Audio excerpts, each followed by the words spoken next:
નમસ્કાર શિક્ષક મિત્રો, આજે આપણે બાલવાટિકાથી લઈને ધોરણ 1 થી 5ની બેઝલાઇન સર્વેની પ્રશ્નાવલી વિષય ગુજરાતીનું આજે આપણે મૂલ્યાંકન કર્યું.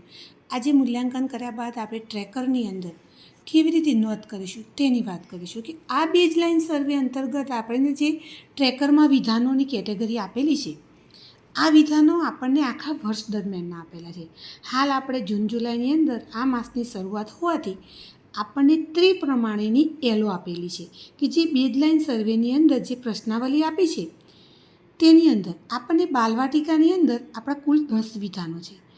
આપણના પેપરની અંદર આ વિધાનોમાંથી આપણને 4 જ વિધાન આપેલા છે.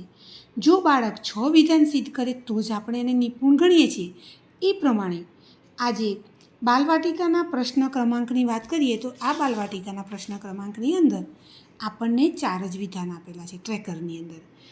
જો 4 વિધાન આ બાળક સિદ્ધ કરે છે, મારે અહીંયા એક બાળક છે જીનલબેન કે જેને 4 વિધાન કરેલા છે છતાં પણ તે નિપુણ નથી, તો આપણે એને લઈશું પ્રગતિશીલની અંદર કે આ બાળકને આપણે પ્રગતિશીલમાં લેવાનું છે કે બાળકને બાલવાટિકાના બાળકને 5થી વધુ વિધાન, જો એ 5થી વધુ વિધાન ટ્રેક કરે તો જ આપણે એને નિપુણ ગણીશું. પણ આપણને પ્રશ્નાવલીની અંદર આપણને 4 જ વિધાન આપેલા છે એટલે આપણે એ બાળકને પ્રગતિશીલ બાળક જ ગણીશું. બાલવાટિકાના બાળકોની વાત કરીએ તો ટ્રેકરની અંદર આપણને અહીંયા 1, 2, 3 અને 4 વિધાન આપેલા છે. જો નંબર 1 વિધાનની વાત કરીએ તો બાળક ગીત અને જોડકણા ગાય છે.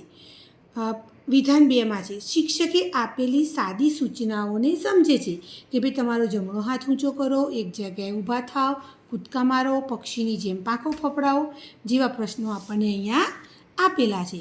જો એ બધી સૂચનાઓનો અમલ કરતો હોય તો જ આપણે એને વિધાન 2ની અંદર ટીક કરીશું. પછી 3ની અંદર છે તમને આવડતી વાર્તા કહો. હવે વિધાન 3ની અંદર છે કે પોતાની શૈલીમાં વાર્તાને તે રજૂઆત કરે. જો બાળક તે વાર્તાને 4 થી 5 લીટી પણ બોલતો હોય તો આપણે તેને ટ્રેકરમાં ટીક કરીશું. પ્રશ્ન નંબર 4 છે અને વિધાન નંબર પણ 4 છે કે શબ્દની શરૂઆતને અંતમાં ધ્વનિને ઓળખે છે. તો અહીંયા જ અને મ મૂળાક્ષરની વાત કરી છે કે જ બાળકને અહીંયા આપણને જે શબ્દો આપ્યા છે મગન, જમના, જગ, કે જે અંતમાં જ આવે છે અને શરૂઆતમાં જ આવે છે, એ રીતે આપણને મ મૂળાક્ષર. તો એ જ અને મ એ બંને ધ્વનિને ઓળખતો હોય તો આપણે અહીંયા ટ્રેકરમાં 4 નંબરના ટ્રેકરમાં ટીક કરીશું. બાલવાટિકાના બાળકો છે જે શિશુ વાટિકામાંથી આવ્યા છે તો શરૂઆતમાં જૂન જુલાઈ માસની અંદર એ સારી રીતે ધ્વનિ ન પણ પહેચાનતા હોય. હવે ધોરણ 1ની વાત કરીએ કે ધોરણ 1ના ટ્રેકરની વાત કરીએ તો ધોરણ 1ના આપણને પ્રશ્નપત્ર 1માં આપેલા છે વિધાન નંબર 5 કે બાળક ચિત્રો જોઈ અને વાક્યો બોલે છે અને જે વાક્યો તે બોલે છે તે પ્રમાણે વાક્યોમાંથી તે વાર્તા બનાવી શકે છે.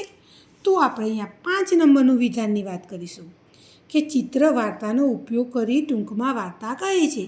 જો ધોરણ 1નું બાળક 4-5 લીટીમાં કે 6 લીટીમાં કે 4 લીટીમાં જો ચિત્ર જોઈ અને તે પોતે વાર્તા બનાવી શકતો હોય તો અહીંયા આપણે ટ્રેકરમાં ટીક કરીશું. પ્રશ્ન નંબર 2માં છે 7, 11 અને 13. હવે 7 નંબરનું વિધાન છે મૂળાક્ષરની ધ્વનિને તે ઓળખે છે. જો બાળક સારી રીતે મૂળાક્ષરની ધ્વનિ ઓળખી શકતું હોય તો અહીંયા આપણે ટ્રેકરમાં ટીક કરીશું. 11 નંબરનું ટ્રેકર છે મૂળાક્ષરોની ઓળખ. કયા મૂળાક્ષરની વાત છે 11 નંબરમાં? તો ગ, મ, ન, જ અને કાનો. આપણને અહીંયા શબ્દ આપ્યા છે એમાં મ, ન અને જની જ વાત છે અને કાનો. ગામ, ગાજર, જગન, મગર જે મૂળાક્ષરો આપ્યા છે એ છે અહીંયા ગ, મ, ન, જ અને કાનો. કદમ 1ની વાત છે. જો 7, 11 અને 13 પ્રશ્ન નંબર 2 પ્રમાણે જો બાળક સારી રીતે કરી શકતું હોય તો અહીંયા આપણે ટ્રેકરની અંદર ટીક કરીશું. પછી છે 7 અને 13 જે રીતે શબ્દો છે તે જ રીતે 13 નંબરનું વિધાન આપણને અહીંયા વાક્યની વાત કરે છે કે મૂળાક્ષરોનું વાંચન, શબ્દ વાક્યનું લેખન. તો 13 નંબરનું ટ્રેકર છે આપણું અહીંયા મૂળાક્ષરથી બનતા શબ્દો અને વાક્યનું વાંચન. તો બાળક જે રીતે શબ્દો વાંચે છે તે જ રીતે 13 નંબરમાં એ વાક્યો પણ વાંચી શકે છે. જ્યારે 14 નંબરનું ટ્રેકર છે શ્રુતલેખન. 14 નંબરના ટ્રેકરમાં આપણને શ્રુતલેખનમાં પણ ગમ, નજ અને કાનાની વાત છે. વરસદ છે એ આપણે અહીંયા ધોરણ 1ની અંદર આપણે પ્રશ્નાવલીમાં સમાવેશ નથી. આપણે 14 સુધીના ટ્રેકરની વાત છે ધોરણ 1ના પ્રશ્નાવલીમાં કે 14 નંબરનું ટ્રેકર મૂળાક્ષરથી બનતા શબ્દના વાક્યનું શ્રુતલેખનની વાત કરે છે. તે જ રીતે આપણે ધોરણ 1માં